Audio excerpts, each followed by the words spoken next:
ज़्यादा पेन वगैरह नहीं महसूस हुआ। नॉर्मली जैसे होता है, एक सर्जरी है लेकिन लाइट सी जो भी चीज़ें होती हैं वो हैं, लेकिन बहुत ज़्यादा।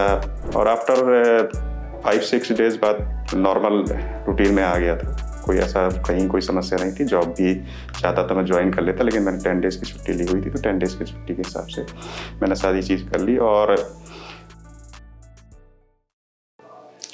नमस्कार, मेरा नाम है मनीष कुमार, मैं मेरठ से आया और मैं आज 3rd PRP कराने आया था। और मेरा हेयर ट्रांसप्लांट कराना ये सितंबर 1st वीक मेरा हेयर ट्रांसप्लांट हुआ था। QST हरिद्वार से मैंने ये हेयर ट्रांसप्लांट कराया। मैंने इसके बारे में बहुत सर्च किया कि कहाँ हेयर ट्रांसप्लांट किया जाए, और मुझे कई जगह के और भी सोशल मीडिया साइट से वीडियो देखने को मिले, लेकिन मुझे सबसे अच्छा बेस्ट अगर प्रेफरेंसेस में देखना पड़ा तो मुझे QST हरिद्वार की क्लिनिक मुझे समझ में आई। मैंने इनके बहुत ढेर सारे वीडियो सोशल मीडिया पे देखे, बहुत लोगों के एक्सपीरियंस सुने, फिर जानकारी भी मैंने जैसे निकाली, तो जानकारी से मुझे पता पड़ा कि नहीं, इनके यहाँ हाइजीन भी अच्छी है और सर्विस क्वालिटी बहुत अच्छी है इनकी। बेसिकली मैं अपनी हेयर ट्रांसप्लांट जर्नी के बारे में बताना चाहूँगा, जो कि सितंबर से स्टार्ट हुई। और आफ्टर हेयर ट्रांसप्लांट, जैसा कि मतलब पहले तो हेयर ट्रांसप्लांट की बात कर लें। हेयर ट्रांसप्लांट के दौरान मैं करीब 2 दिन मेरी सर्जरी चली, और दोनों दिन बहुत अच्छा एक्सपीरियंस मेरा रहा। मैं 9:30 सवेरे आ जाता था और शाम को 5 o'clock के आसपास जाता था। मुझे दोनों दिन कोई ज़्यादा पेन वगैरह नहीं महसूस हुआ। नॉर्मली जैसे होता है, एक सर्जरी है लेकिन लाइट सी जो भी चीज़ें होती हैं वो हैं, लेकिन बहुत ज़्यादा जैसे मैंने सुन रखा था कि कहीं बहुत पेन होता है या कुछ होता है, तो उस टाइप की कोई चीज़ नहीं थी। आफ्टर 2 दिन सर्जरी के बाद मैं डिस्चार्ज हो गया था, और मैंने फिर इसके बाद 5 डेज़ के बाद मुझे घर पे शैम्पू वैम्पू करने होते हैं, तो मैंने फिर क्लिनिक पे कॉल किया था। क्लिनिक पे कॉल करके ही मैंने पता किया कि कैसे कैसे है, तो उन्होंने बताया था कि आप चाहें तो ऐसे कर लीजिए, क्लिनिक पे आ जाइए, चाहे आप घर कर लीजिए। फिर मैंने घर पे ही उससे किया था, और उसके बाद मैं लगातार उसकी केयर करता रहा, जो जो चीज़ उनके, और कम से कम लगातार यहाँ से क्लिनिक से कॉल भी आते रहे मेरे पास और अपडेशन के लिए कि क्या आप कर रहे हैं, क्या नहीं कर रहे हैं। कुछ चीज़ें मेरी क्वारी थी, मैंने उन चीज़ों के बारे में ही पूछा। तो आफ्टर सर्विस भी बेटर है, ये नहीं कह रहा हूँ, मतलब पहले ही सर्विस अच्छी है, आफ्टर सर्विस भी अच्छी है QST की हरिद्वार की। और मेरा शेडिंग फेज़ भी चला। शेडिंग फेज़ के बाद मैं अभी देख रहे हैं, अभी भी मैं 3rd PRP के लिए आया हूँ आज की डेट में, और मेरी ग्रोथ मतलब मैं सेटिस्फाई हूँ जहाँ तक जैसी मैंने सोची थी ग्रोथ। अभी तो कुछ शेडिंग पीरियड अभी मेरे ख्याल से जो डॉक्टर साहब लोग ने बताया था कि 6 मंथ में ही पूरा कंप्लीट होगा सारी चीज़ें। तो अभी मैं 3rd मंथ के आसपास में हूँ, तो अभी मुझे 3rd मंथ और वेट करना है मुझे। देखता हूँ कैसे और आगे रहेगा, लेकिन अभी तक की जर्नी के हिसाब से मैं सेटिस्फाई हूँ काफ़ी हद तक। जैसे पहले काफ़ी हेयर लॉस हुए थे मेरे, और मैंने भी बहुत, जैसे मैंने पहले ही बताया कि रिसर्च करके मैंने काफ़ी इस क्लिनिक को चुना था।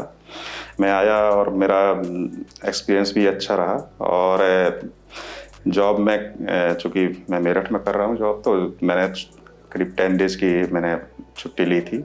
और चूँकि मैंने पहले ही पढ़ा हुआ था कि 5 दिन मेरे थोड़े से ज़्यादा टफ होंगे।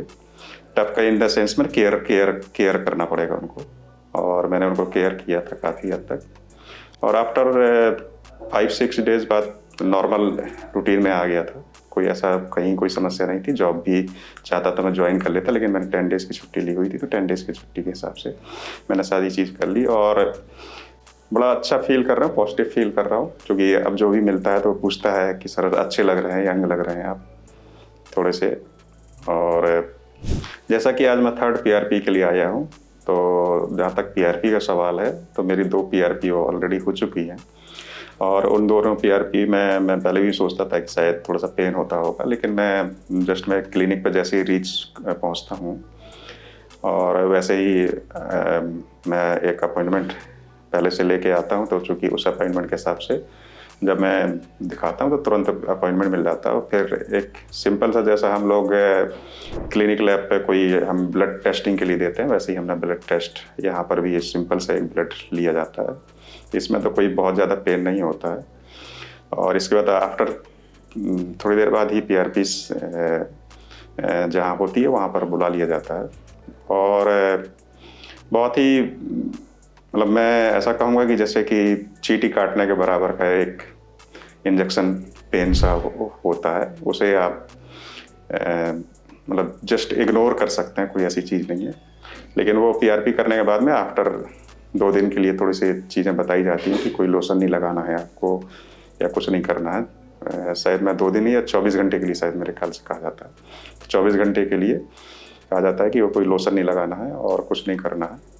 तो बस आज जैसे मैं 3rd PRP के लिए आया हूँ, तो मैं कल तक आज मैं अगर यहाँ बैठा हूँ तो आज के 24 घंटे मतलब कल तक मुझे इन बालों पर कुछ नहीं करना, सिर पे कुछ नहीं करना।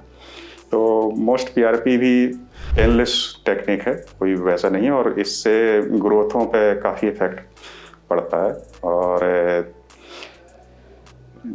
चूँकि ये मैंने पढ़ा भी हुआ था और मैं महसूस भी कर रहा हूँ इस चीज़ को कि थिकनेस और स्ट्रॉन्गनेस दोनों के लिए PRP बहुत ही अच्छी चीज़ है।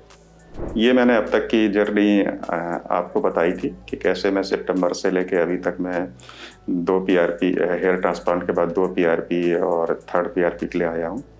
और मेरी अभी तक की जर्नी में मुझे कहीं कोई बैड एक्सपीरियंस नहीं हुआ है। मैं तो कह सकता हूँ कि मुझे एक हैप्पी एक्सपीरियंस ही हुआ है। और ये अभी तक की मेरी जर्नी थी। आगे मेरी चूँकि अभी 2 PRP और बाकी हुई है, जो भी चीज़ें होंगी उसको आगे की उसमें आपको बताऊंगा। उसके जो अभी तक मैंने आपको बताया उसको देखने के लिए आपको धन्यवाद।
हेलो फ्रेंड्स, अगर आपने अभी तक हमारे चैनल को सब्सक्राइब नहीं किया है तो प्लीज इस वीडियो को लाइक कीजिए, शेयर कीजिए और हमारे चैनल को सब्सक्राइब कीजिए। और ध्यान रहे बेल आइकन दबाना ना भूलें, जिससे हमारे हर वीडियो का अपडेट आपको समय समय पर मिलता रहेगा।